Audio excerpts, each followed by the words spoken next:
आज हम बात करने वाले हैं साल 1982 में आई एक drama horror movie the entity के बारे में। कोई अलौकिक शक्ति एक महिला पर लगातार जोर जबरदस्ती करती है जिसे वो देख नहीं सकती। क्या ये कोई बीमारी है या बचपन का कोई आघात या फिर इससे भी भयानक कुछ और? ये जानने के लिए कहानी में अंत तक बने रहिए। कहानी शुरू होती है क्लारा नाम की एक औरत से जो एक सिंगल मदर है। क्लारा की जूलिया और किम नाम की दो बेटियां हैं और उसके तीसरे बेटे का नाम बिली है। क्लारा जब काम से घर आती है तो बिली अपना काम कर रहा था। क्लारा बिली पर काफी नाराज थी क्योंकि बिली के होते हुए उसे घर आकर पूरे घर की सफाई करनी पड़ी। क्लारा पूछती है क्या उसके लिए किसी का फोन आया था, जिस पर बिली कहता है नहीं, उसके बॉयफ्रेंड का कोई फोन नहीं आया। दरअसल बिली को क्लारा का बॉयफ्रेंड जेरी बिल्कुल भी पसंद नहीं था। जिसके बाद क्लारा बिली को सोने के लिए कहती है और फिर खुद भी सोने के लिए चली जाती है। क्लारा जब नहा धोकर पलंग पर लेटी तो उस वक्त वहां पर कोई अदृश्य चीज आई जो क्लारा के मुंह पर तकिया रखकर उसके साथ जबरदस्ती करने लगी। इससे क्लारा काफी डर गई थी, जिस कारण वो जोर जोर से चिल्लाने लगी। क्लारा की चिल्लाने की आवाज सुनकर बिली उसके पास आता है, लेकिन तब तक वो अदृश्य शक्ति अपना काम पूरा करके वहां से जा चुकी थी। क्लारा को कुछ भी समझ में नहीं आ रहा था कि आखिर उसके साथ ये क्या हुआ। क्लारा बिली से उसका कमरा चेक करने के लिए कहती है, लेकिन कमरे में कोई नहीं था। फिर क्लारा सभी से सोने के लिए कहती है और खुद भी अपने कमरे में सोने के लिए जाती है। तभी रूम की सारी चीजें हिलने लगी, जिससे क्लारा और भी ज्यादा डर जाती है और अपने बच्चों को लेकर उसकी बेस्ट फ्रेंड सिंडी के घर चली जाती है। क्लारा के साथ जो कुछ भी हुआ उस सब के बारे में वो सिंडी को बताती है, लेकिन सिंडी को उसकी बातों पर यकीन नहीं था। वो क्लारा से कहती है तुम्हें दिमागी डॉक्टर की जरूरत है। अगले दिन क्लारा अपने बच्चों को लेकर घर आती है और एक बार फिर से घर को अच्छे से चेक करती है, लेकिन इस बार भी वहाँ कुछ भी नहीं मिलता। उस रात सिंडी भी क्लारा के साथ सोने के लिए उसके घर आई थी, लेकिन उस रात क्लारा के साथ कुछ नहीं हुआ। लेकिन अगली सुबह क्लारा जब कहीं जा रही थी तो उस वक्त वो चीज उसकी कार में आई और उस कार को चलाने लगी, जिसे देखकर मानो ऐसा लगा कि वो चीज फास्ट एंड फ्यूरियस मूवीज की शौकीन हो। और कुछ देर बाद कार नियंत्रण से बाहर होने की वजह से क्लारा का एक्सीडेंट हो जाता है। उस एक्सीडेंट से क्लारा को कुछ भी नहीं हुआ था, लेकिन वो काफी ज्यादा डर गई थी। वो डॉक्टर फिल के पास जाती है, लेकिन क्लारा की बातें सुनकर डॉक्टर उस पर विश्वास नहीं करता। डॉक्टर को लगता है कि क्लारा धीरे धीरे पागल हो रही है। इसके बाद क्लारा जब घर आकर बाथरूम में नहा रही थी तो बाथरूम का दरवाजा अपने आप बंद हो जाता है और वो अदृश्य चीज वापस आकर क्लारा के हाथों को ऊपर करके उसके साथ जबरदस्ती करती है। उस वक्त क्लारा को ऐसा महसूस हो रहा था उस समय उसके साथ एक नहीं बल्कि कई सारी अदृश्य चीज या फिर आत्माएं ऐसा कर रही हो। अगले दिन क्लारा फिर डॉक्टर फिल के पास जाती है और कल उसके साथ हुई घटना के बारे में बताती है। क्लारा अपने शरीर पर हुए उन घावों को भी दिखाती है जो उससे उस अदृश्य आत्मा की तरफ से मिले, लेकिन डॉक्टर को लगता है कि ये घाव क्लारा ने ही खुद को दिया है, तो वो क्लारा को वहां से जाने के लिए कहता है। डॉक्टर जब अपना काम खत्म करके अस्पताल से बाहर आता है तो वो देखता है कि क्लारा अब तक उसका इंतजार कर रही थी। डॉक्टर क्लारा को उसके घर लेकर जाता है, जिसके बाद वहीं पर वो क्लारा की बातें सुनने लगा। डॉक्टर बार बार क्लारा को समझाने की कोशिश करता है कि जो कुछ भी तुम्हारे साथ हो रहा है वो सिर्फ तुम्हारा वहम है।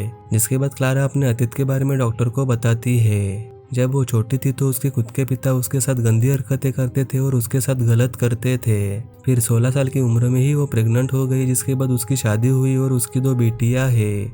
क्लारा की कहानी सुनकर डॉक्टर को लगता है क्लारा के अतीत में उसके साथ जो कुछ भी हुआ उसकी वजह से क्लारा ये सब इमेजिन कर रही है। ये सब कुछ नहीं बल्कि उसके ट्रॉमा का नतीजा है। रात को क्लारा जब अपने बच्चों के साथ थी तो वो आत्मा क्लारा के पास आती है और उसके बच्चों के सामने ही उसके साथ जबरदस्ती करने लगी। ये सब देखकर बिली क्लारा को बचाने की कोशिश करता है, लेकिन वो आत्मा उसे जोर से धक्का देती है, जिससे बिली की कलाई टूट जाती है। कुछ देर बाद जैसे ही उस आत्मा का काम खत्म हुआ वैसे ही वो वहां से चली गई और इससे तीनों बच्चों को समझ आता है कि उनकी माँ उनसे झूठ नहीं बोल रही थी। अगले दिन डॉक्टर फिल क्लारा को दूसरे डॉक्टर से मिलाता है, लेकिन उन्हें भी क्लारा की बातों पर यकीन नहीं होता, क्योंकि उनके मुताबिक दुनिया कहाँ से कहाँ पहुंच चुकी है और ये विज्ञान का जमाना है, तो भूतों पर कौन यकीन करेगा। क्लारा जब उस मीटिंग से उठकर चली जाती है तो डॉक्टर वेबर कहते हैं ये सब क्लारा की मानसिक स्थिति और यौन कुंठा से उत्पन्न होने वाले भ्रम का परिणाम है। फिर एक रात जब क्लारा सो रही थी तो वही आत्मा फिर से क्लारा के साथ इंटीमेट होने लगी और उस वक्त क्लारा भी इन सब का मजा ले रही थी। और ऐसा इसलिए था क्योंकि उसे लग रहा था वो कोई सपना देख रही है। लेकिन जब उसकी आंखें खुली तो खुद की हालत को देखकर उसे बहुत गुस्सा आया। अगले दिन क्लारा इस सब के बारे में भी जब डॉक्टर फिल को बताती है तो वो कहता है ये सब तुम्हारा वहम है। शायद तुम अपने बेटे बिली के बारे में गलत विचार रखती हो और खुद अपने साथ वो आनंद प्राप्त करती हो। ये बात सुनकर क्लारा को डॉक्टर पर बहुत गुस्सा आता है और इसके बारे में वो जाकर सिंडी को बताती है। लेकिन सिंडी उस वक्त अपने पति के साथ कहीं बाहर जा रही थी तो वो क्लारा को उसके घर पर ही रुकने को कहती है। जब सिंडी और उसका पति बाहर जाने लगे तो वो आत्मा सिंडी के घर तक पहुंच गई और कांच तोड़ने लगी।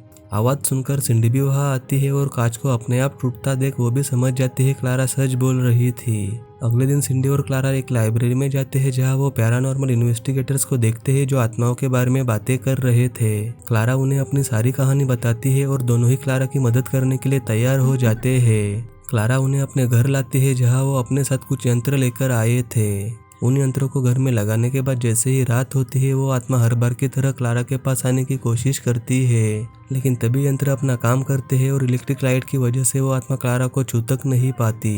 इसी के साथ दोनों इन्वेस्टिगेटर्स ने उस आत्मा की फोटो खींच ली थी जिसे वो अपने प्रोफेसर को दिखाते हैं जिसमें आत्मा की बॉडी शेप नजर आ रही थी। जिसके बाद वो अपनी टीम को लेकर उस आत्मा को देखने के लिए क्लारा के घर जाते हैं और बहुत सारी मशीनें क्लारा के कमरे में लगाते हैं। उस रात जैसे ही वो आत्मा क्लारा के पास आती है वहाँ मौजूद सभी लोग मशीनों की मदद से उस आत्मा को देखते हैं। तभी प्रोफेसर कहते हैं उन्हें जल्दी ही इस आत्मा को पकड़कर क्लारा को इससे छुटकारा दिलाना होगा, नहीं तो ये आगे क्लारा के लिए मुसीबत बन सकती है।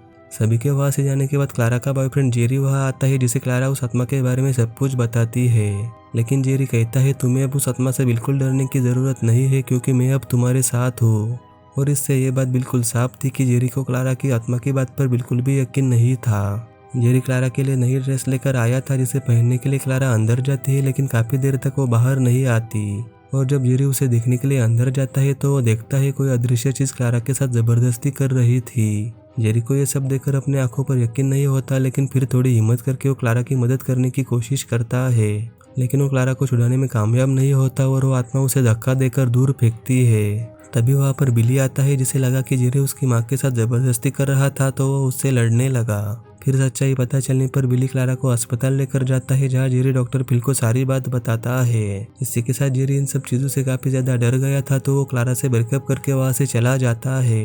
क्लारा की इस हालत को देखकर प्रोफेसर अपने छात्रों के साथ मिलकर उस आत्मा को पकड़ने की योजना बनाते हैं। वो सभी आत्मा को पकड़ने के लिए क्लारा के घर की तरह एक नकली घर बनाते हैं और उसके अंदर गैस भरते हैं। उनका प्लान ये था कि जैसे ही वो आत्मा क्लारा के घर के पास आएगी वैसे ही वो लोग हीलियम गैस छोड़ेंगे जिससे वो आत्मा वहीं पर जम जाएगी। लेकिन जब डॉक्टर फिल को इस प्रयोग का पता चला तो वो इसे रोकने की कोशिश में लग जाता है, लेकिन पैरानॉर्मल इन्वेस्टिगेटर्स डॉक्टर फिल को इस प्रयोग के लिए मना लेते हैं।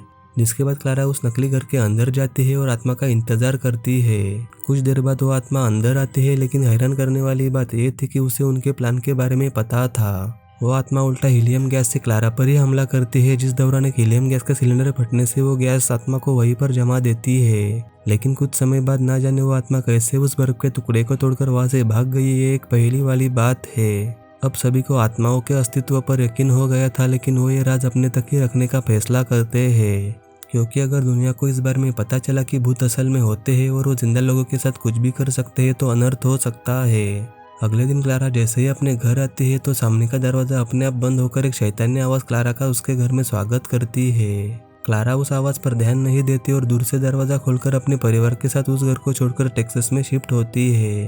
हालांकि वो आत्मा वहाँ पर भी क्लारा के साथ है, लेकिन क्लारा को अब इस सब की आदत हो चुकी थी और इसी सीन पर यह मूवी यही खत्म होती है। और अगर गौर करें तो जिस आत्मा को पहले बर्फ में जमाया था वो खुद से ही आज़ाद नहीं हुई, बल्कि दूसरी आत्माओं ने उसके आज़ाद होने में मदद की। और ये इस बात से साबित होता है जब क्लारा नहा रही थी तब उसे उसके साथ एक नहीं बल्कि कई सारी आत्माओं के होने का एहसास महसूस हुआ था। इसी के साथ ये मूवी हमें बताती है कि हालात चाहे जितने भी बुरे और अजीब हो, समय के साथ इंसान को उसकी आदत हो ही जाती है। तो मूवी और उसका एक्सप्लेनेशन पसंद आया हो तो वीडियो को लाइक करके चैनल को सब्सक्राइब जरूर कर देना, और अगर कोई बात मुझसे छूट गई हो तो उसे कमेंट में ज़रूर बताना।